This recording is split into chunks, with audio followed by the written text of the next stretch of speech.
में। तो विस्तार से समझाया जाता है कि भजन ध्यान दामी कैसे बने। तो पहला तो यह समझना चाहिए कि भजन कौन सा दामी है और ध्यान कौन सा दामी। पहला तो उसका स्वरूप समझना चाहिए। वो भजन दामी है कि वाणी के द्वारा जो जप होता है उससे भी श्वास के द्वारा होता है वो दामी है, और श्वास के द्वारा जो जप होता है उससे भी और दामी जो मानसिक जप है वो है। और मानसिक जप जो होता है वो उसमें भी वो दामी है कि जप करके उसको प्रकाश नहीं करे, गुप्त रखे, और गुप्त रख करके भी उसके साथ में वो दामी है कि जिस नाम का हम जप करें उस नाम का जो अर्थ है उसको भी समझ लें। यानी भगवान के नाम का जप किया तो भगवान क्या चीज है इस बात को भी समझ ले, उसके अर्थ को भी, यानी अर्थ समझ कर करें, वो दामी है। और उससे भी वो और दामी है कि ऐसा जप निरंतर हुए, तार नहीं टूटे। और इससे भी वो अधिक दामी है कि निष्काम भाव से और श्रद्धा प्रेम पूर्वक हुए। निष्काम भाव से और श्रद्धा प्रेम पूर्वक हुए, वो सबसे बढ़कर के दामी है। उससे और अधिक दामी कोई भी तो बदल नहीं। इसी प्रकार से ध्यान की बात मैं कहता हूं कि भगवान के स्वरूप का एक भाई ध्यान कर रहा है, उस ध्यान के मां वो ध्यान दामी है कि जैसे भगवान श्री राम का मैं ध्यान कर रहा हूं, तो राम का ध्यान करने के साथ साथ के बीच के मां राम का जो चरित्र है, भगवान श्री राम ने ऐसा किया ऐसा किया ऐसा किया, भगवान के स्वरूप का तो मैं ध्यान कर रहा हूं। रूप की तो स्मृति है, किंतु स्वरूप की स्मृति के साथ साथ के बीच के मां उसकी जो भगवान की जो लीला है, चरित्र, उसकी भी स्मृति होए तो और दामी है। क्योंकि लीला के साथ साथ के बीच के मां स्वरूप तो है, किंतु स्वरूप के साथ में लीला नहीं है। इसलिए भगवान की लीला के साथ में स्वरूप का ध्यान करना और दामी है। और लीला के साथ साथ के बीच के मां उसे प्रत्येक लीला में उस भगवान के गुणों को देखते रहे, क्योंकि भगवान की सारी लीला गुणों से खाली नहीं है। तो गुणों को भी साथ साथ के वहां याद कर ले हुए, और गुण जो है तो भगवान की लीला से ही एक आपने उसको अंदाजो लगाया जा रहा है कि ये गुण सिद्ध हुआ है। इस वास्ते जब हम भगवान के गुणों को याद करते हैं कि भगवान बड़े दयालु हैं, तो दया का काम, उपकार का काम क्या भी दयालु है। भगवान आपने सबके सूर्य हैं, भगवान समदर्शी हैं, भगवान बड़ी आपने तो दयालु हैं। तो इन गुणों का जो याद करना भगवान के स्वरूप के ध्यान के साथ साथ, तो ये और भी दामी है। और इससे भी बढ़कर के वो है कि गुण और प्रभाव को भी हम याद करें कि केवल गुण ही क्या, प्रभाव उस है तो गुणों के अंदर ही प्रभाव, किंतु हम उस प्रभाव को गुणों से अलग फाड़ करके देखें तो फिर प्रभाव को भी हम ख्याल करें गुणों के साथ साथ के मां कि भगवान बड़े प्रभावशाली है। और गुणों के साथ साथ के बीच के मां ऐसे गुणों वाला, ऐसे स्वभाव वाला भगवान है।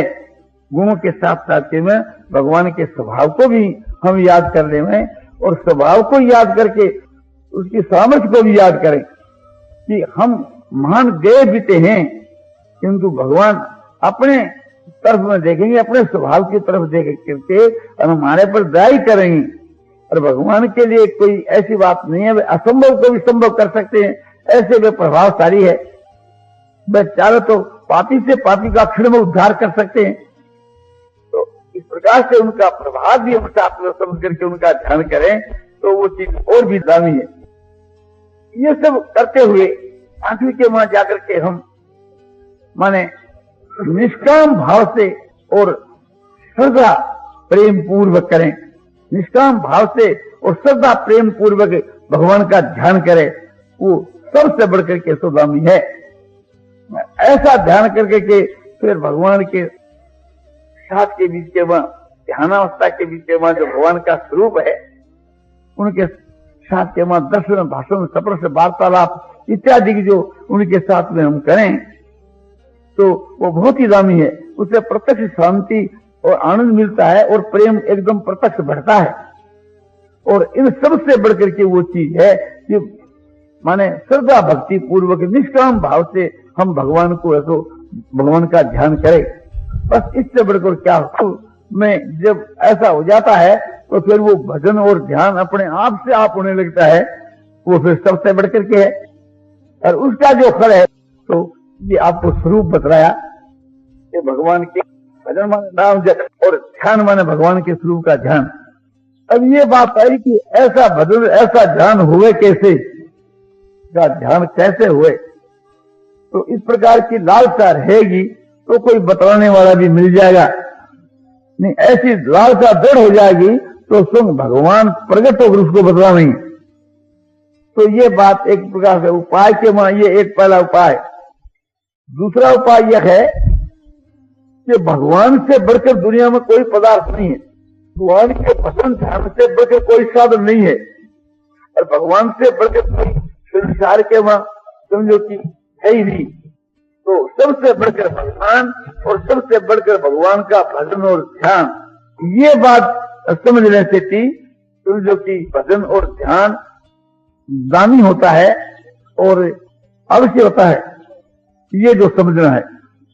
और ये उपाय भी है इस प्रकार की जो धारणा बनने के लिए कि भगवान से बढ़कर के कोई नहीं है, भगवान के भजन ध्यान से बढ़कर कोई साधन नहीं है, इस धारणा के दृढ़ होने के लिए सत्पुरुषों का संग और सत्शास्त्रों का स्वाध्याय जो है ये एक प्रकार से भजन ध्यान को दामी बनाते हैं। और उसमें माने इस प्रकार के करने से उसके वहां श्रद्धा बढ़ती है, भगवान के गुण प्रभाव तत्व ऐसी बातों को सुनने से या पुस्तकों में पढ़ने से उसके वहां भगवान में श्रद्धा बढ़ती है, और श्रद्धा होने से प्रेम बढ़ता है, और श्रद्धा प्रेम पूर्वक किया हुआ जो भजन ध्यान है वो सबसे बढ़कर है। और उसके साथ में निष्काम भाव जुड़ जाए फिर कहना ही क्या है। तो श्रद्धा प्रेम माने श्रद्धा प्रेम पूर्वक निष्काम भाव से भगवान का भजन ध्यान करना सबसे बढ़कर के दामी है। तो सत्संग और स्वाध्याय से ही एक प्रकार से हमको ये मदद मिल सकती है। जो महात्मा जो पुरुष है, उत्कोटि के जो पुरुष है, उनका ये ऐसा स्वभाव स्वाभाविक होता है, तो उन पुरुषों के संग से हमारा भी वैसा स्वभाव बढ़ सकता है। और शास्त्रों के बीच के भगवान के नाम और गुणों की महिमा आती है, और भगवान के प्रभाव की बातें भी आती है, और भगवान के साथ में जो निष्काम भाव से प्रेम करता है उसकी भी महिमा आती है। तो श्रद्धा और प्रेम पूर्वक तो हम करें, श्रद्धा माने विश्वास पूर्वक करें, भक्ति पूर्वक करें और सकाम भाव से करें, तो बात तो बहुत ऊंचे दर्जे की है, किंतु निष्काम के समान नहीं है। सकाम के बीच में भी अलग अलग दर्जा है। धन के लिए, ऐश्वर्य के लिए हम भगवान का भजन करें, ध्यान करें, उससे अच्छा वो है कि संसारिक पदार्थ के लिए नहीं, किंतु भारी आपत्ति आवे, संकट आ जाए तो संकट निवारण के लिए किया करते हैं। वे पहले पुरुष श्रेष्ठ है जो स्त्री पुत्र धन रुपया इत्यादि के वास्ते जो भगवान का भजन करता है, उसकी अपेक्षा वो श्रेष्ठ है जो स्त्री पुत्र धन और रुपया ऐश्वर्य के वास्ते तो नहीं करता, निष्काम भाव से ही करता है, किंतु संकट प्राप्त होने के ऊपर और भगवान से प्रार्थना कर देता है ये मेरा संकट का निवारण हो, जैसे द्रौपदी ने किया, तो वो पहले से श्रेष्ठ है। इससे भी श्रेष्ठ वो है कि जो जिसके हृदय के वहां मुक्ति की कामना है, अपने कल्याण की कामना है, वो एक निष्काम के ही तुल्य है, किंतु निष्काम नहीं है। और उससे भी ऊंचा दर्जा उसका है जो केवल निष्काम है। जैसे प्रहलाद भक्त केवल निष्काम ही था, देने पर भी उन्होंने इनकार किया, तो ऐसा जो निष्काम भाव है वो सबसे बढ़कर के है। और ऐसा निष्काम भाव निष्कामी पुरुषों के संग से पैदा होता है। जो निष्कामी जो पुरुष है, स्वार्थ का त्याग करके लोगों को उपकार करने के लिए जिनका जीवन है, अपना सर्वस्व लोगों के लिए त्याग रखा है, ऐसे जो महापुरुष है उनके व्यवहार को देखकर उनकी छाप पड़ती है, तो इस वास्ते उनका भी व्यवहार निष्काम हो जाता है, उस कोटि का हो जाता है। इसलिए हम लोगों को भगवान की जो भक्ति है वो एकदम निष्काम भाव से करनी चाहिए। फिर भी ये बात समझ में नहीं आवे तो समझो कि भगवान का दर्शन मांग ले तो कोई आपत्ति नहीं, भगवान के मां अनन्य प्रेम और समझो परम श्रद्धा मांग ले तो कोई आपत्ति की बात नहीं। या ये जो मांगनो है जिसको नहीं मांगने के समान ही है। और भजन और ध्यान समझो कि निरंतर तेजी के साथ कैसे हो, कि समय जो है यह बड़ा ही मूल्यवान है। एक क्षण हम जीना चाहना तो लाख रुपया खर्च करने पर भी नहीं जी सकते। ऐसे समय को, ऐसा जो अमूल्य समय है, उस अमूल्य समय का जो तत्व है समझ में आ जाए तो साधन तेज हो सकता है।